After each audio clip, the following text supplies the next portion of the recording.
In his 1953 novel, Fahrenheit 451, Ray Bradbury describes people in the future wearing small devices in their ears, delivering an electronic ocean of sound, of music, and talk, little seashell things.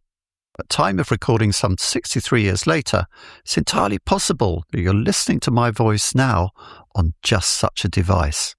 Did science fiction predict AirPods? Then again, what about this? William Gibson's 1984 novel Neuromancer has characters connecting to a digital realm called cyberspace, a term that Gibson coined, via a cable to a socket in the back of the neck. A few years later, Ian M. Banks wrote about neural lace. Not a plug-in cable like that, but a fine mesh grown invisibly through the brain, wirelessly fusing mind and machine. Fast forward to March 2024. Elon Musk showcases on X the first person to receive an implantable brain-computer interface developed by his company Neuralink. The subject of the implant can move a cursor on a computer screen, allowing him to control music and play games such as chess with his mind alone, and presumably access the digital realm now routinely referred to as cyberspace. Does science fiction predict Neuralink? What's going on here? Does science fiction really predict the future? Welcome to the Tech Imaginarium. Join us as we explore how science fiction made the modern world.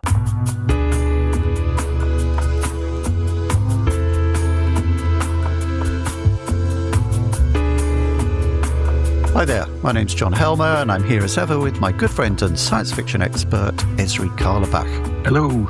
Prediction is very hard, especially of the future. Who said that? Theoretical physicist Niels Bohr, one of the principal architects of science's biggest headfuck, quantum theory. And prediction is the rabbit hole we're burrowing down this time, not quantum theory, thank God, although the question of whether science fiction actually predicts the future or whether it plays some part in actually creating the future it portrays turns out to be quite a headfuck on its own. So to make things a bit easier, we're going to give you what we hacks call a listicle. I'm not including you in that, Ezri. You're not a hack. We're going to highlight 3 transcendently significant things that were prefigured in science fiction and definitely came true, and 3 that didn't, or haven't yet. Anyway, let's hedge our bets. Prediction, as Niels Bohr said, is very hard. And we'll be giving you that listicle towards the end of this episode. So in the meantime, we can help you understand why we've made the selection we have, because like all these lists, it's going to look a bit arbitrary, and perhaps it is. I mean, we're subject to our own biases and perspectives, but we want you to see that there's a serious point behind each choice, both the predictions that came true and the ones that didn't, which in each case points up something important about the role of science fiction in predicting the future. So we know science fiction does fulfill a predictive role, but is it a healthy thing? In a 1999 CNN interview, Larry King asked Stephen Hawking if science fiction was helpful, harmful, or neither. It's useful, replied Hawking, both for stimulating the imagination and for diffusing fear of the future. But does it really diffuse fear by predicting the future? Some might say it stokes up those fears. We'll cover that question later. But first, let's pull focus a bit. Our urge to predict things that are going to happen in the future isn't by any means limited to the science fiction genre or to our own time. It's a natural part of the way we think what's going to happen next. So as we heard in our previous episode, Mary Shelley drew on the science that was novel in 1816 and projected it forward in Frankenstein, also showing the social implications of such a capability if it were to be actualized. But technological and social predictions of a similar sort can be traced back much, much further. In 1260, the Middle Ages, Roger Bacon predicted that the application of scientific knowledge would transform transportation. Cars can be made so that without animals, they will move with unbelievable rapidity, he wrote in the Epistola de Secretis Operibus. I hope I'm not mangling that pronunciation, Ezri. Also, flying machines can be constructed so that a man sits in the midst of the machine revolving some engine by which artificial wings are made to beat the air like a flying bird. Didn't quite come true. Social prediction also has a long history. In 1516, Thomas More's Utopia launched a whole subgenre devoted to imagining and maybe predicting the perfect society. More's Utopia was an island existing in his own time, but as better knowledge of world geography made extant utopias less likely, the focus of utopian stories shifted to the future. Another crucial factor for the development of the future imaginary was more accurate knowledge of the past. The founding of the Geological Society of London in 1807 is very significant. It marked the establishment of an empirical approach to determining the true age and nature of our planet, which began to kind of cast doubt on the accuracy of what is said in the Bible. On top of that, advances in science and technology that began in the 18th century grew more rapid and more profound in the 19th, prompting a flood of predictions in literary form, from the faux documentary to the scientific romances from which science fiction, as we know it today, emerged. And some of the predictions made in the late 19th century, particularly in France, are astonishingly accurate. So Hayley, our very own in-house oracle, please tell us about the sadly neglected French writer and illustrator Albert Robidart. Facts. Albert Robidart was born on May 14th, 1848, in Compiègne, northern France. He was a multi-talented artist, excelling as an illustrator, etcher, lithographer and caricaturist. He edited and published the magazine La Caricature for over a decade. He also went on to write a trilogy of scientific romances marked by a darkly comic narrative, which he illustrated himself. One of these, La Guerre au XXe siècle, or War in the 20th Century, was written in 1869. It accurately predicted military use of field telephones, armoured personnel carriers, and chemical and biological weapons. Amazing stuff. But listen to this. Robidart's vision of online learning in the 20th century from La Vie électrique, the third book of his trilogy, is really remarkable. It depicts a woman watching a lecture via telephonoscope, a device consisting of an oval video screen with a telephone-like audio apparatus attached. I'll put that up for the YouTube version. And the student is a woman, adding an interesting social element to Robidart's technological foresight in an age when few women had any formal education.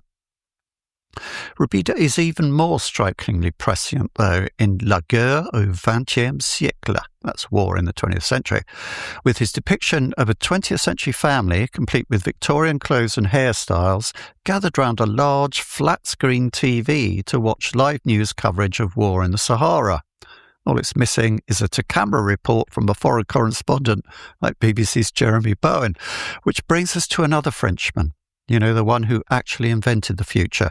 At any rate, that's the title of Franz Bourne's 1963 biography of Jules Verne, the man who invented the future. By Bourne's reckoning, Verne predicted submarines, helicopters, television, and the atomic bomb. In recognition of the latter, the US Navy named its first nuclear-powered submarine the Nautilus, after the famous underwater ship in Verne's 20,000 Leagues Under the Sea. Finally, for this is necessarily a brief tour of the future past, we turn once again to H.G. Wells. He was influenced by Verne, of course, but went much further into what we recognise today as science fiction in his novels The War of the Worlds, The Time Machine, The Island of Dr. Moreau, and The Invisible Man, as well as in many short stories. Patrick Parinder, Professor Emeritus of English at the University of Reading and a former chair of the H.G. Wells Society, is a leading expert on the life and work of the man, described as the last prophet of bourgeois Europe, and its first futurologist. In his study Shadows of the Future, H.G. Wells, Science Fiction and Prophecy, Parinder suggests that Wells was indeed a prophet. His role, just like the prophets of ancient times, was to inspire the masses to do better, to be better. But unlike his predecessors, Wells had science and technology to draw on, giving his prophecy greater specificity. The problem, as ever, is getting the masses to pay attention. Prophecy can be unsettling, even frightening. It makes demands of a prophet's audience. Better to stick with the familiar comforts of clairvoyance, horoscopes, and tarot cards. Or is it? Ezri, is science fiction just another amusing diversion designed to calm our anxieties about what might happen? Or is it really about seeing into the future? If so, what does that tell us about the people who write science fiction? And why do they mostly get things wrong or badly wrong? Hang on, I'm looking out of the window. Nope, I can't see any signs of jetpacks and flying cars. Well, the thing is that prediction is actually only one aspect of imagining what might happen in the future. As you were saying, there's prophecy, with all the religious and literary manifestations and plenty of occult methods, from examining goat's entrails to deciphering the poetic quatrains of Nostradamus, or attempting to anyway. There are also the common everyday kinds of thinking about the future: anticipation, daydreaming, fantasizing, and so on. And psychologists gather all these methods under the umbrella of prospection, what is the prospect of, etc. And then subdivide them into four main groups. And it's, I think, instructive to look at them. The first is intention. For example, you might say to yourself, okay, I'll do the shopping today. And the next is planning. So you say, right, I'll leave at 10:30, walk up the road and get the bus to Waitrose, that sort of thing. And then there's simulation. You imagine going round the aisles of the supermarket, creating a mental image of what you want to get. And finally, we get to prediction. And the key thing here from a psychological perspective is that it involves both estimating the probability of specific outcomes and what our reactions to those outcomes will be. So if we stick with the shopping example, I might get on the bus and think, Waitrose will be closed. Then I'll imagine my reactions if that turns out to be true. I might be cross or indifferent or maybe even relieved, certainly from a financial perspective. And that's the important thing in the case of science fiction, because along with suggesting the likelihood of specific scientific or technological outcomes, SF writers explore potential reactions, both of the individual and at societal level, to those outcomes. Ray Bradbury didn't sit down one day and say, I predict people will have small devices in their ears for listening to music. It sort of emerged within the broader context of the story he was telling in Fahrenheit 451. Quick side note to YouTubers, particularly our American colleagues who say Fahrenheit 451. That is so wrong. It is Fahrenheit 451. Anyway, Bradbury wasn't doing quite the same thing as our friend Albert Robida, who used predicting daily life in the 20th century as the main kind of principle for his trilogy of scientific romances. And we have two paths to consider here. On the one hand, we've got the science fiction writer, and on the other hand, the science fiction reader. So let's put the writers to one side for a moment, because at the birth of what we call genre science fiction, which we've been discussing all along, the launch of Amazing Stories by Hugo Gernsback in 1926, the focus was on motivating readers to engage with the science and technology of their day. Gernsback thought the proper purpose of scientific fiction, as he called it. It's difficult to say. It is, yeah that's why we dropped that particular version. SF was to increase public understanding of science and actually to encourage people to take up careers in science and technology, albeit by stimulating their imaginations with thrilling stories.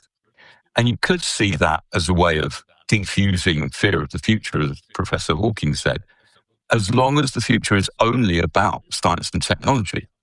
So if we take the Marxist analysis of Alessandro Portelli, as we heard in relation to the three laws of robotics, Asimov's prediction about robotics in general is an ideological tool intended to make technological innovation seem neutral because that's what suits capitalism. That's a kind of diffusing of fear, but only in the service of specific interests. But it also doesn't account for the shift that occurred in the 1930s, when leadership of the science fiction publishing world, which at that time was almost exclusively in America, passed from Hugo Gernsback to John W. Campbell, an astounding science fiction. Campbell had a broader concept of the purpose of science fiction, The basic premise still remained, extrapolating from current science and technology to future possibilities. But Campbell wanted writers to consider, as he put it, what the results look like when applied not only to machines, but to human societies as well. And Campbell figured that people who read science fiction would actually cope better with the dramatic impacts of new technologies. So he was writing in 1957, after the atomic bomb and the launch of Sputnik. He claimed the people of the United States thought science fiction writers were kidding, that nuclear weapons and spaceflight were just amusing ideas to play with. But of course, having seen these things IRL, as we say now, in real life, Campbell became convinced that SF readers would be identified as experts on the future with a better idea of what's coming next, and that they'd be consulted by non-science fiction writers accordingly. However, and this is where we bring the science fiction writers back in, the 50s kind of turned out to be a high water mark for SF prediction. We had Verne and Wells and all those golden age writers who predicted nuclear weapons, spaceflight, satellite communications and robots. But then science fiction's track record of prediction becomes a lot less impressive. Okay, I want to pick up on that last point and then go back to the dramatic announcement you made at the end of last week's episode about Mary Shelley predicting the death of God in Frankenstein. No offence to anyone of faith, but that's the nature of the beast when dealing with these crazy humans and their big ideas. How come science fiction writers in the early 20th century could be so accurate about some things and so way off about others? For example, well into the 1960s, pretty much every science fiction writer imagined a more rapid expansion into space than was actually the case. Take a sober, scientifically trained writer like Arthur C. Clarke. In 1962, he confidently predicted a lunar landing in 1970, pretty much spot on, followed by nuclear-powered spaceships manned by cyborgs in the 1980s, colonization of other planets by the year 2000, and control of the weather by 2010. All completely wrong, and still no sign of those jetpacks. Ezri, we're just barking up the wrong tree by looking for prediction in science fiction?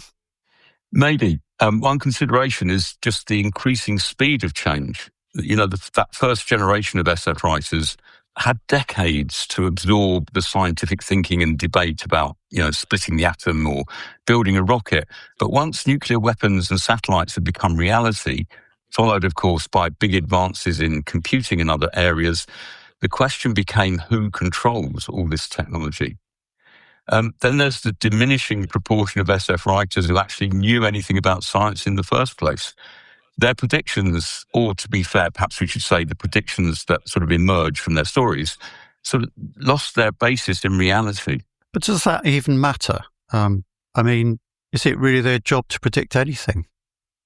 And not if you believe what they say about it.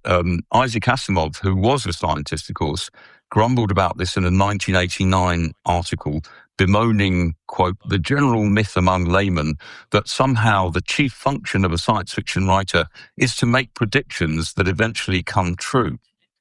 And his old friend Harlan Ellison, who was definitely not a trained scientist, expressed similar frustration in a column for the Los Angeles Times on New Year's Day, 1982. He was invited to make predictions for the year ahead, and he wrote this: in the mistaken belief that just because I occasionally write fantasy stories extrapolating some bizarre future America, I am privy to Delphic insight, the editors of the LA Times have asked me to unleash some wry conceits about what we can expect. Little do they understand that writers are merely paid liars, and we know no more than the rest of you. So no, they don't think it's their job. Paid liars, like that.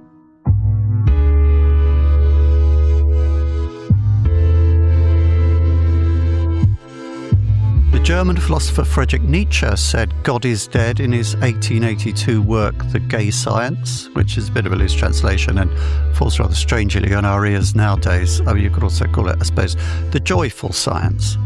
Anyway, debates continue to rage about what he actually meant, his books being filled with cryptic aphorisms, lengthy fantasy sequences, and famously convoluted sentences. I have to say that of the philosophy that I've read, it's much easier reading Nietzsche because it's just more interesting.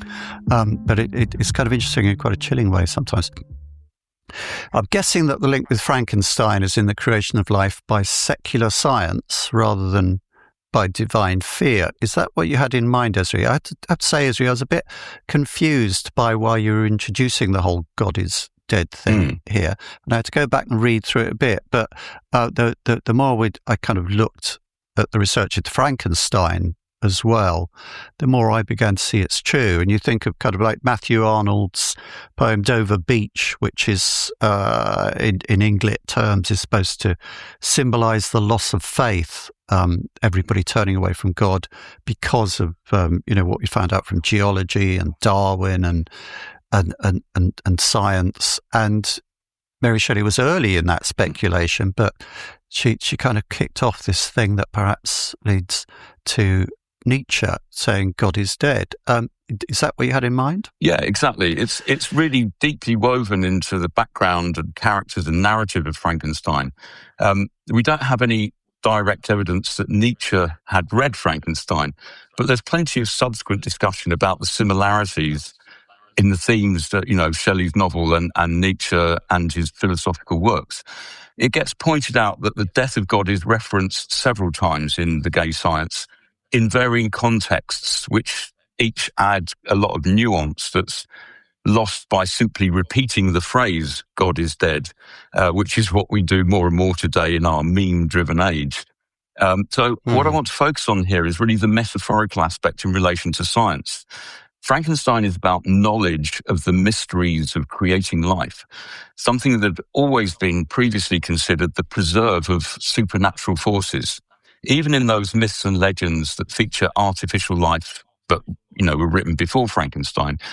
For instance, the famous Golem of Prague only comes to life through its creator's occult knowledge of divine power, and use of a sort of proto-software code, the Hebrew letters which animate and eventually de-animate the golem. But Frankenstein really changed everything by this, you can't say it was intended, but there was this predictive speculation that human-controlled science would obviate the need for supernatural involvement. Science replaces God. And that's really the starting point for any discussion of prediction, whether in science fiction or anywhere else. It's that shifting relationship between what we know now and what we imagine will be. You could argue, of course, that Frankenstein speculated about but didn't predict the death of God in the sense of prediction we're using, and actually may have been intended as a warning to avoid that outcome. But either way, the same relationship between current knowledge and imagined futures is at work. Even when you take a trip to the local bookies to put a tenner on your team winning the World Cup.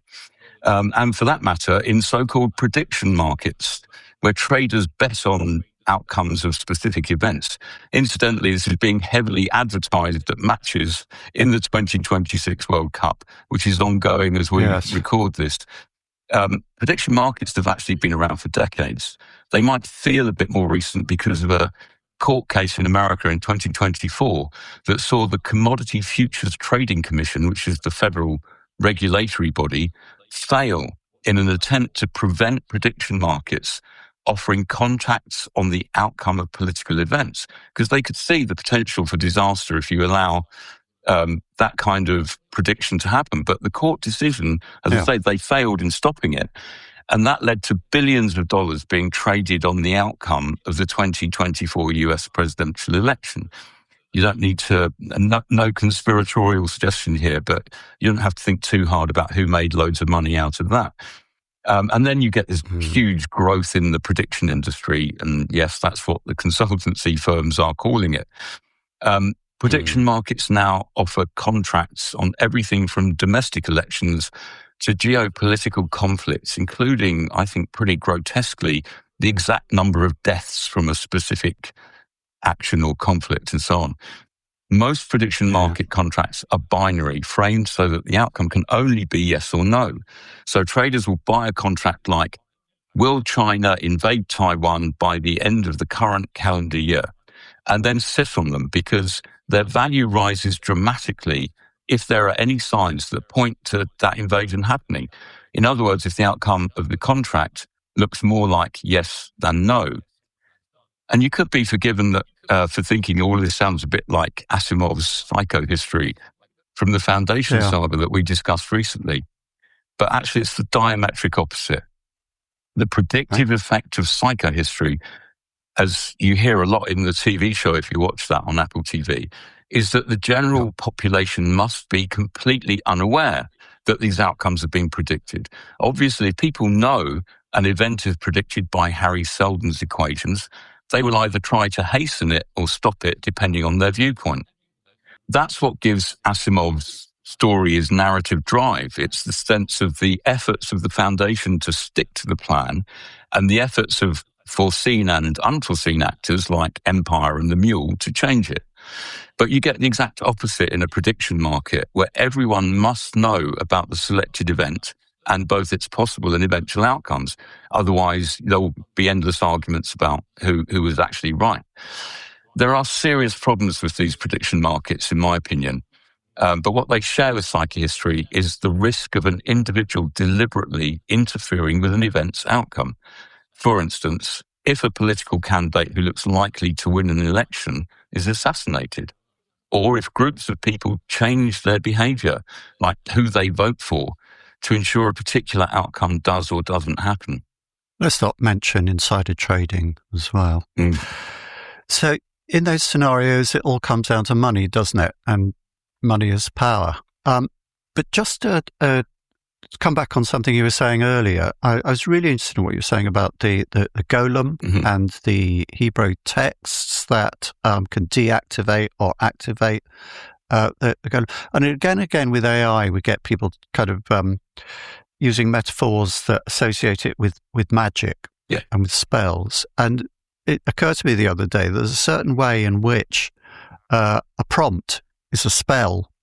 And you get these kind of loads and loads of people giving, I have the 6 prompts which will make you masters of agentic AI and so on. And you'll have seen all those on kind of LinkedIn and X and all the rest of it. And we are treating prompting as something out of Harry Potter, you know. Spellerame, you know, build a website for me. It's about it's like the wishes of the genie out of the bottle gives you 3 wishes, and the message of that is always that you can have anything you want in the world as long as you know how to ask for it in exactly the right way, and it is magic. It's magical thinking, and we treat AI in that way as we do any powerful technology, really. But anyway, let's go back to the script. Money's power. Are you saying that prediction is a form of power? That's what philosopher Carissa Valise said in her recent TED Talk. She compares the role of today's tech leaders with the court astrologers of old. They whisper in the ears of monarchs and presidents, offering predictions which, say Valise, are just power play in disguise. Is prediction therefore power rather than knowledge? Well, yes, to some extent. I mean, the thing with astrologers and of course, the greatest of them all, Nostradamus, who was very much like some of these AIs, in a sense, is that you can, with the benefit of hindsight, see the prediction in the ambiguity of what they say. But Valise makes interesting points about AI in relation to prediction, although ironically, because it is a TED Talk, it's completely shaped within that incredibly prescriptive TED format. And I agree with her that predictions are not facts, although I would question the assertion that facts belong in the past. I would agree with her. I think facts do belong in the past because the you know, as Aristotle says, the present and the future don't really exist. I mean, he says the past doesn't exist either. But the only kind of way we know that the past exists is because there are facts about it. And I think facts are belonging in the past. But carry on, develop your argument, Ezri. Well, to be fair, I slightly misquoted Professor Valise there. She said facts belong to the past. And that was what I was... sorry, my fault for saying belong in the past, belong to the past, which I think is a slightly different emphasis. But even so, you know, any conflict in the world today will quickly disabuse you of the idea that people share facts about the past. It's extremely contentious to say the least. But she does offer a valid analysis, I think, of prediction markets, although she's arguing from within the paradigm she's trying to critique. So her conclusions are more polemical than philosophical. I think we're straying away from our listicle here. Yes, let's get back in that rabbit hole.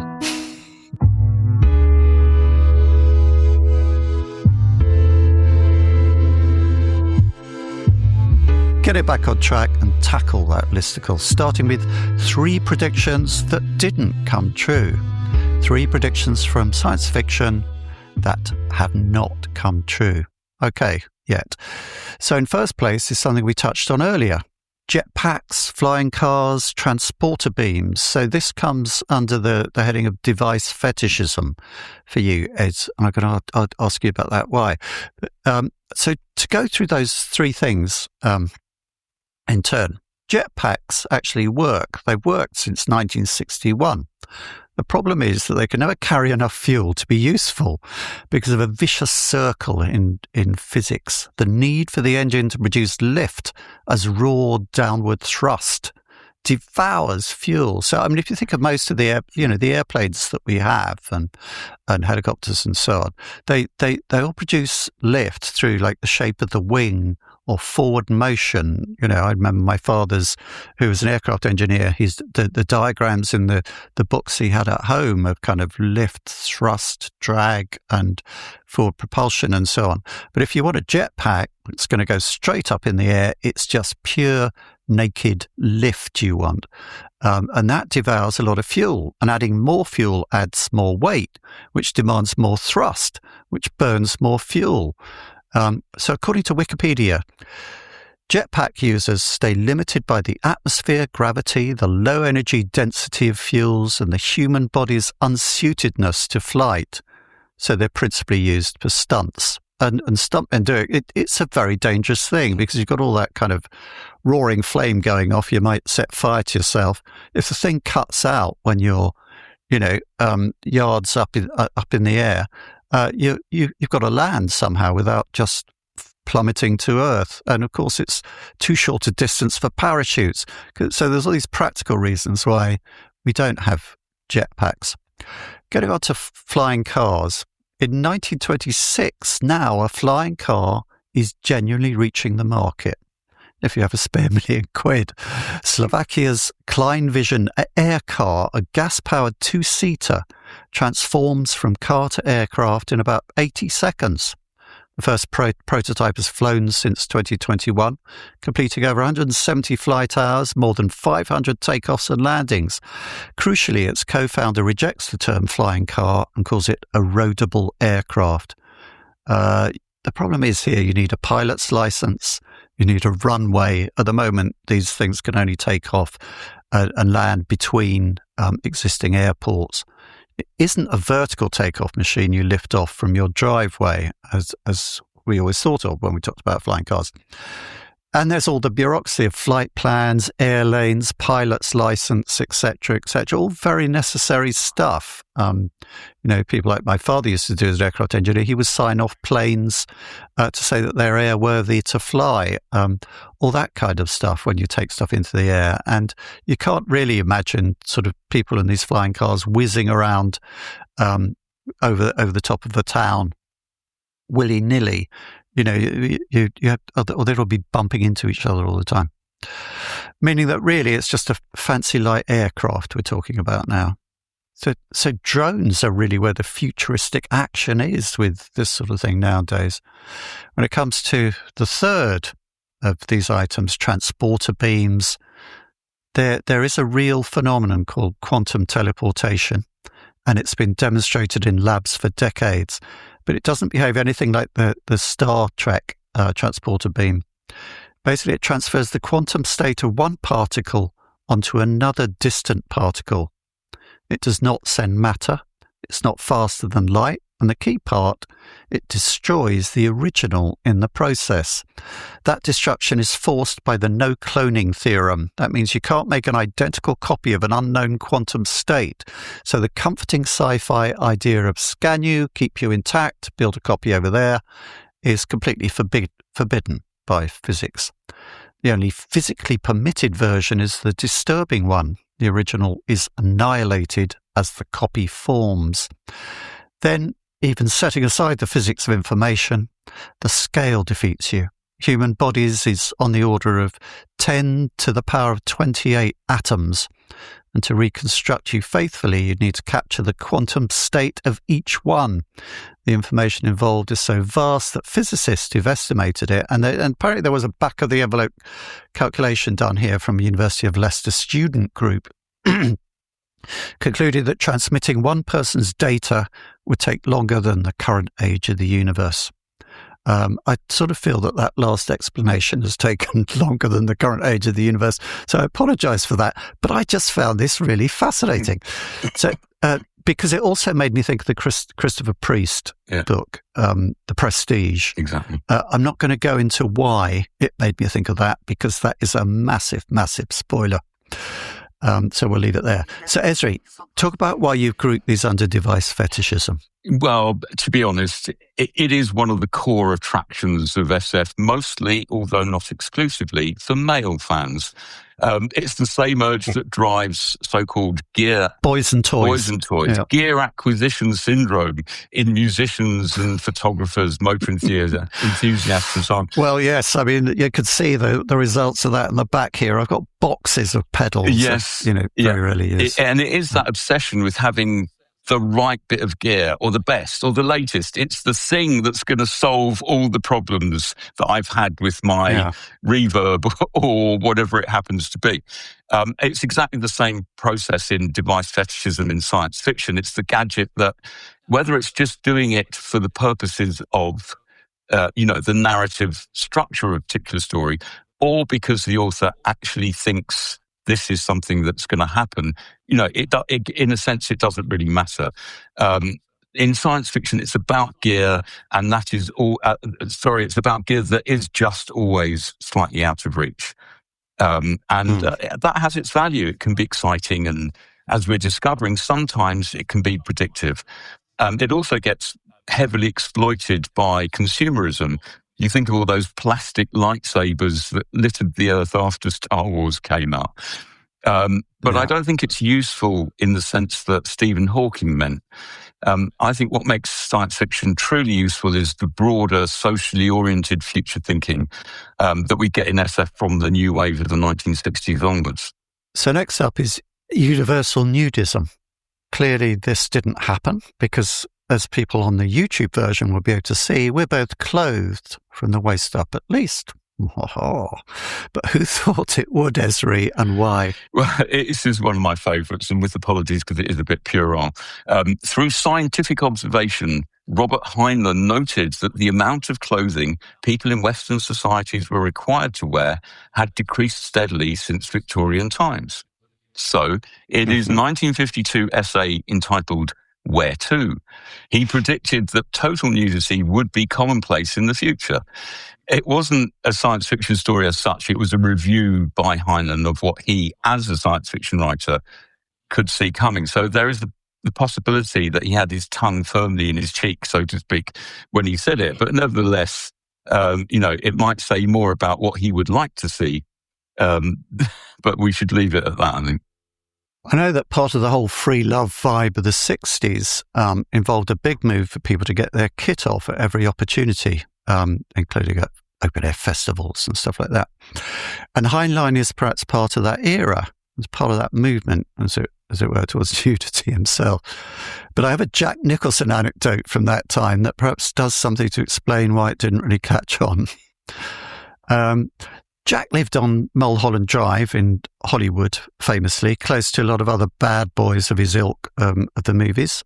Here's a segment for an interview he did with Playboy magazine. I won't attempt to do the voice, and I'll also try to control my eyebrows, which you can hardly help doing when reading Jack Nicholson's quotes. So here's Jack Nicholson talking to Playboy. I once decided I would get over being self-conscious about nudity, so I did an experiment. I decided to wear nothing. I lived here in my house as a nudist. It was summertime, so warmth wasn't a problem. I did it for 3 or so months in the 60s. Once I decided something, I don't do it partially. So when I came to this, I was nude, no matter who came by. Playboy. Who did come by? Jack. All kinds of people. Roger Corman came by. Roger Corman being the famous film director of B movies where Jack Nicholson started his career. Roger Corman came by and didn't like it much. I wasn't throwing my wang around or anything, but it startled him nevertheless. My daughters understandably didn't like it. If I had an interview with you, I would have done it nude. I found it very comfortable. Playboy. Did some visitors embrace it? Did some join you? Jack Nicholson. Harry Dean Stanton loved it. He couldn't wait to get over here and be nude. And I think Jack is going to feature in the next prediction too. This one is first contact. Human-alien contact will happen one day, we seem to assume, is about to happen, has already happened, but they're keeping quiet about it.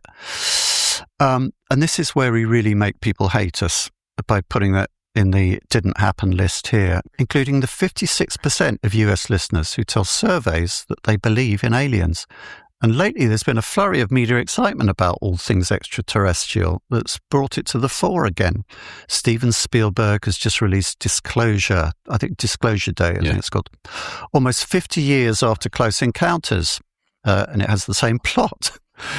He has also gone on record recently as saying that he has shifted his previously agnostic view about aliens, though his current position is still fairly ambiguous, and let's be honest, he has a movie to promote. In February of this year on Brian Tyler Cohen's podcast, ex-President Obama was asked, are aliens real? And answered, they're real, but I haven't seen them, and they're not being kept in Area 51.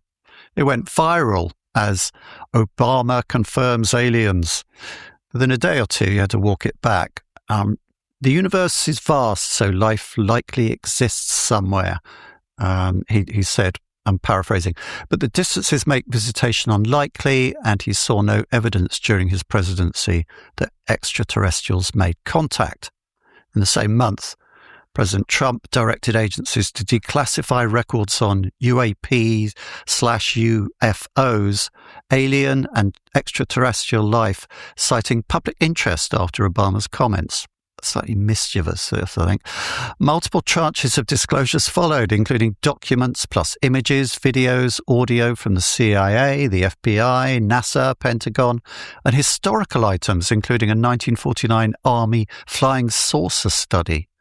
The government has disclosed much previously hidden UAP information and admits a large fraction of sightings are unexplained, but it has not confirmed alien contact, and the contact cover-up claims rest on contested insider testimony, like the Pentagon's own UAP office, and the Pentagon's own UAP office, in fact, rejects it. Look, SETI has listened since 1960 with nothing confirmed against a galaxy of hundreds of billions of stars. That's the Fermi paradox. If life is likely, where is everybody? Obama's probably life, probably no visitors, is essentially the mainstream scientific position. For me, I must admit, it's just lights in the sky. I'm sorry about that. But Ez, what do you think? Well, I think the key word there is probably life, probably no visitors. The truth is, we don't know. And that's why it's so contentious.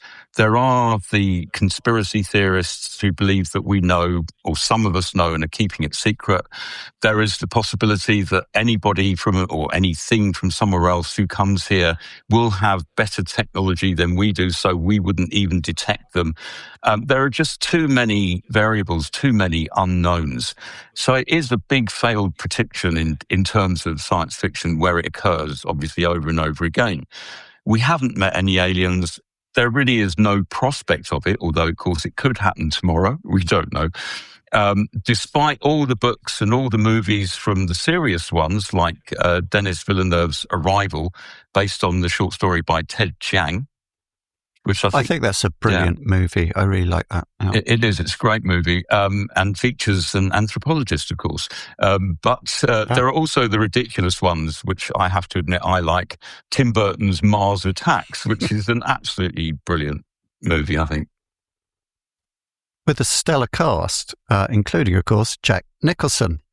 clothed. Yes. And Tom Jones. What's not to like of science And Tom fiction? Jones, yeah. Science fiction movie with Tom Jones in it. Anyway. Yeah, I think it's a paradox, actually, that although it's a failed prediction, I think some of the best movies have come out of this First Contact thing. And that's perhaps why Spielberg is repeating the plot. The difference is, of course, that he has much, much better special effects now than he had 50 years ago.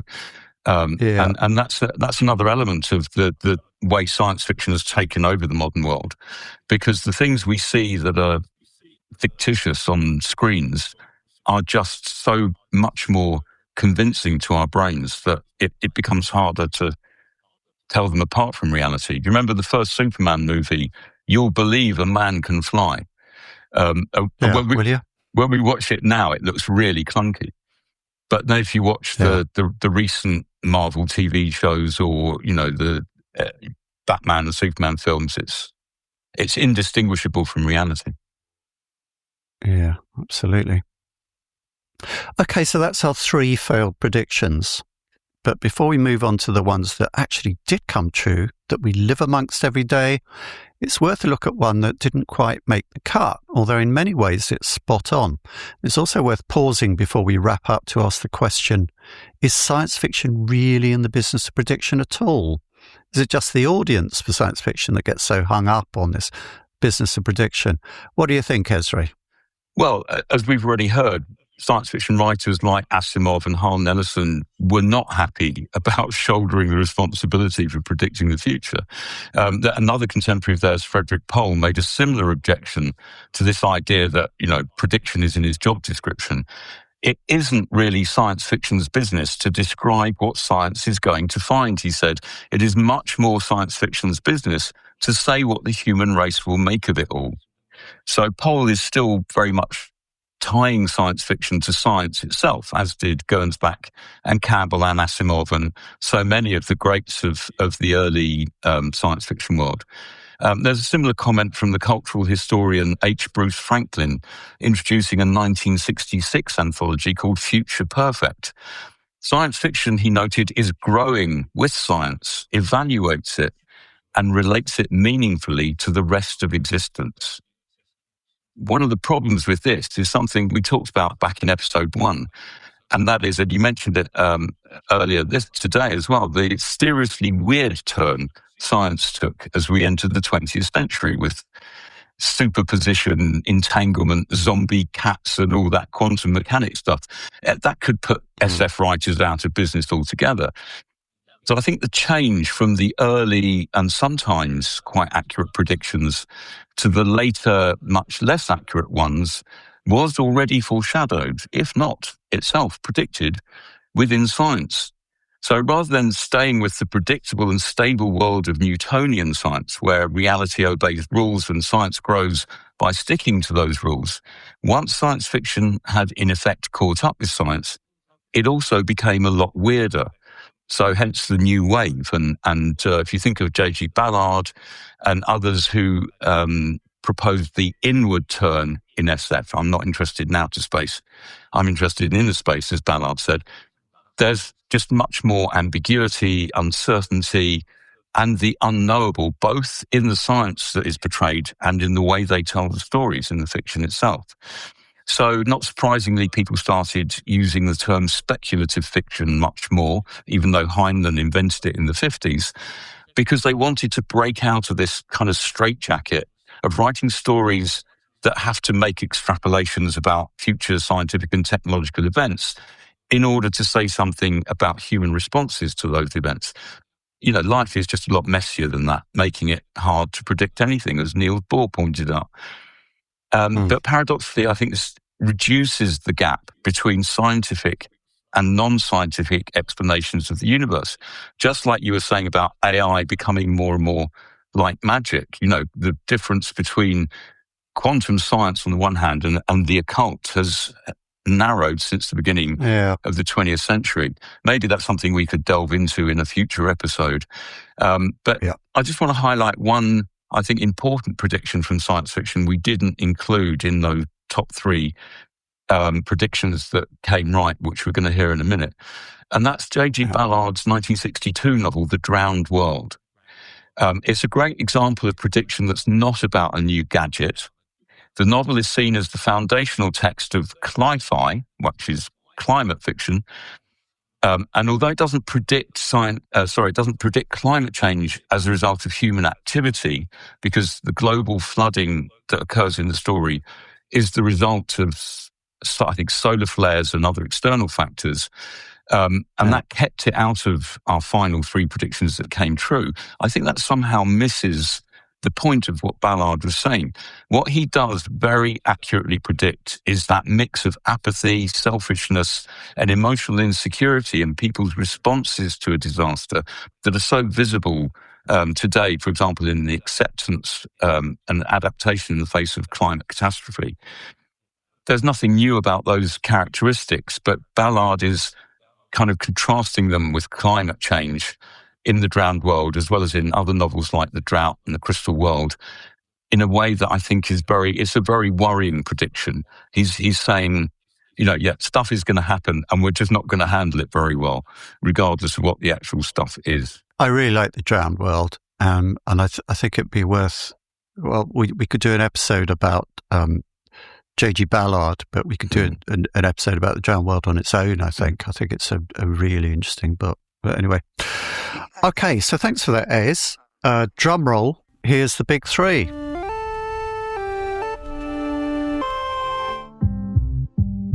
Three predictions from science fiction that actually did come true.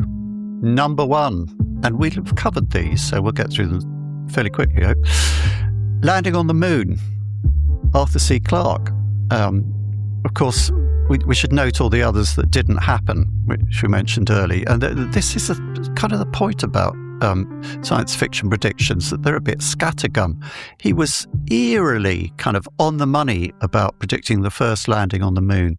And all the other things that he predicted would follow from that didn't follow from that. Mm-hmm. Of course, the vagaries of kind of governments and business and process and geopolitics and all the rest of it are completely difficult. Yeah. I think there is the problem with a lot of very technologically, very science-driven people is that they see a capability and they think, well, it's just logical that you would next do this and then next do that, just as perhaps it seems logical that confronted with the truth of climate change, overwhelming scientific evidence, you would not be saying drill baby drill, but it's a weird world. And I think and this is what makes prediction difficult. I was reading something about Philip K. Dick recently, and I think his response to Clarke saying that we'd have cyborgs flying spaceships into the solar system in the 1980s would be that did happen. You just don't know about it.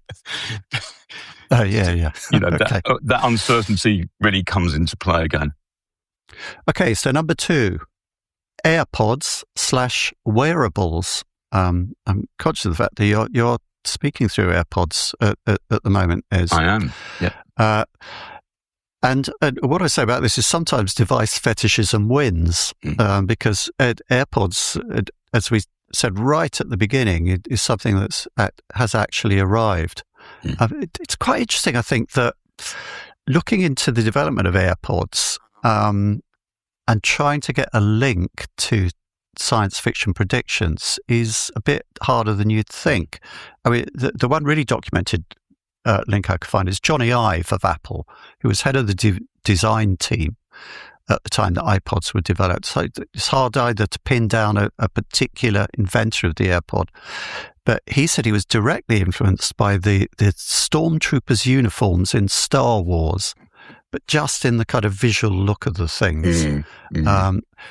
Getting a line from science fiction influence through to that actually more directly gets you to Walkmans.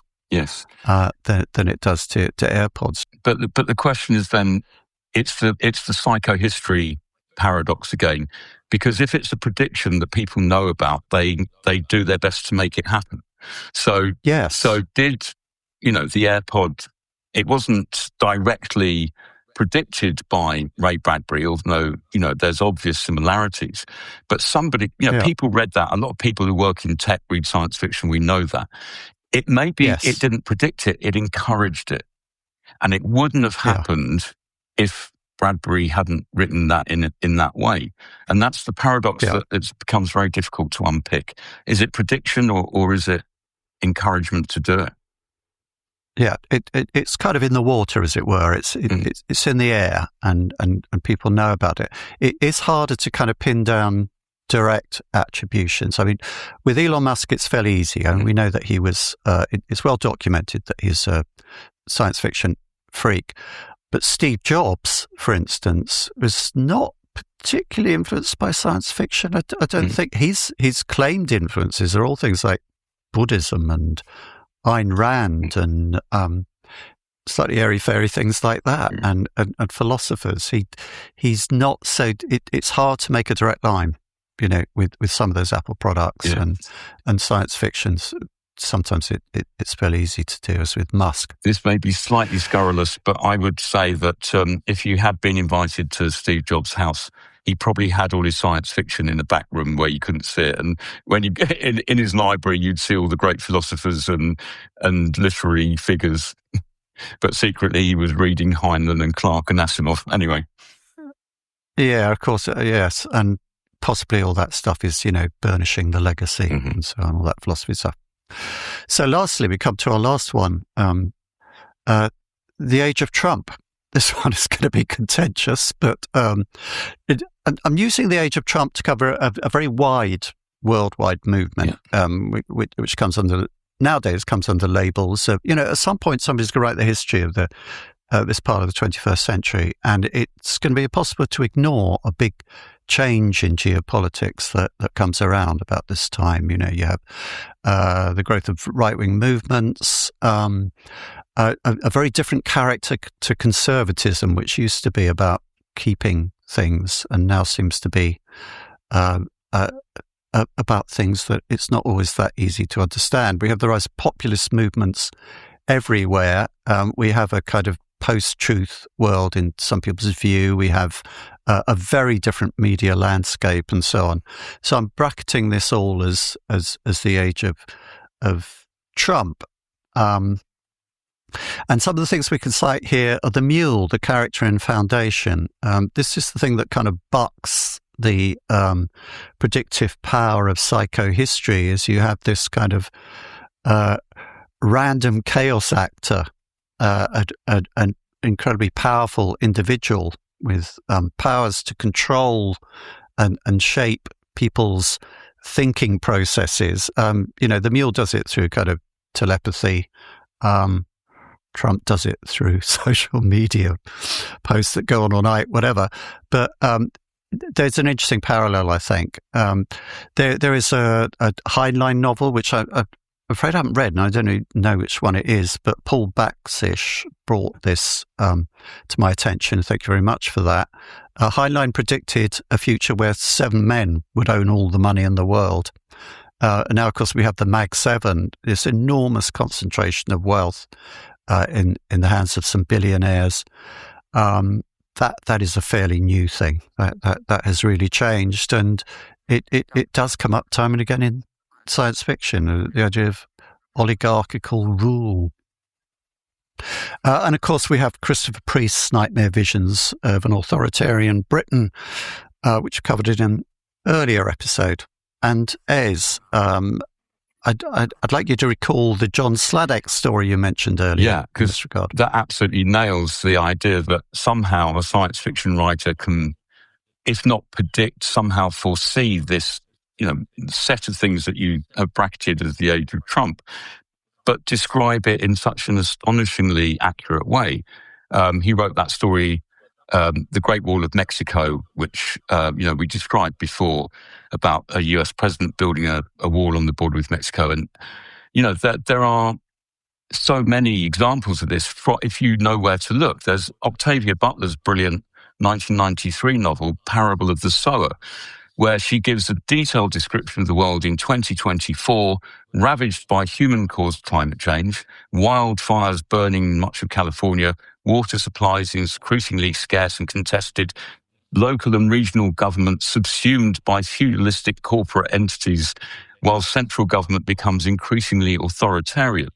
It all absolutely rings true today. And in the sequel, Parable of the Talents, published in 1998, she describes the rise of white Christian nationalism under the leadership of a president who vows to make America great again. Now, it's like you were saying about AirPods, maybe it was just in the air, in the water, that maybe somebody had used that phrase before Trump actually adopted it. Who knows? Facts. Long before Trump, Ronald Reagan's 1980 campaign used Let's Make America Great Again against Jimmy Carter. Bill Clinton echoed the phrase in 1992, and Hillary Clinton's 2008 campaign used it too. Trump trademarked the slogan in 2012, which is why it became so strongly identified with him. But it's not gadget prediction, and that's the point. Science fiction had to adapt to the way science and society changed after World War II. And I think I've said this several times, with the use of the atom bomb and so on, the era of complexity and uncertainty. And I think, there have been some positives from that, greater diversity and access to these kinds of ideas. But throughout this period from, say, 1945 or shortly after, science fiction has become a vital asset in the struggle for human survival, precisely because its predictions have shifted from you'll have a jetpack or a flying car to you'll have to think and feel differently about your fellow humans. By the way, Octavia Butler wrote a great essay on prediction entitled A Few Rules for Predicting the Future, which is well worth looking up. And she offers 4 rules. We don't have time to go into them today, but just mentioning them, I think, is worthwhile. Number 1, learn from the past. Number 2, respect the law of consequences. Number 3, be aware of your own perspective. And number 4, count on the surprises. And I think Clark may have benefited from knowing those rules. He wrote a book called Profiles of the Future in 1962, where he said, too great a burden of knowledge can clog the wheels of imagination. That's what we have to avoid, because we need imagination more than anything right now to help us solve the terrifying problems that we're accumulating. And obviously, AI does not have imagination. Only humans do, as far as we know. Maybe octopuses do.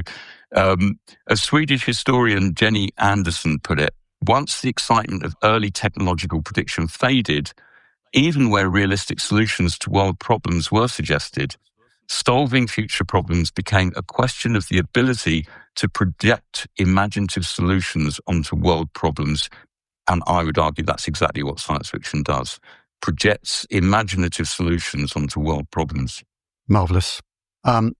I will be extremely grateful to whoever can write in and remind me who it was who said the first thing we learn from history is that we don't learn from history. It was Papa Hegel. We had that a few episodes. Oh, Papa Hegel. Yes. All right. Okay. No need to write in. Save your keyboard strokes. So there you have it. Science fiction can predict the future, but that's not the most important thing about it. So now this is the end of our first season. It's the last episode of the first season of Tech Imaginarian. We haven't worked out how we're going to sustain this and schedule it yet, to be absolutely honest, but I really do personally hope that we can, because I've really enjoyed doing it.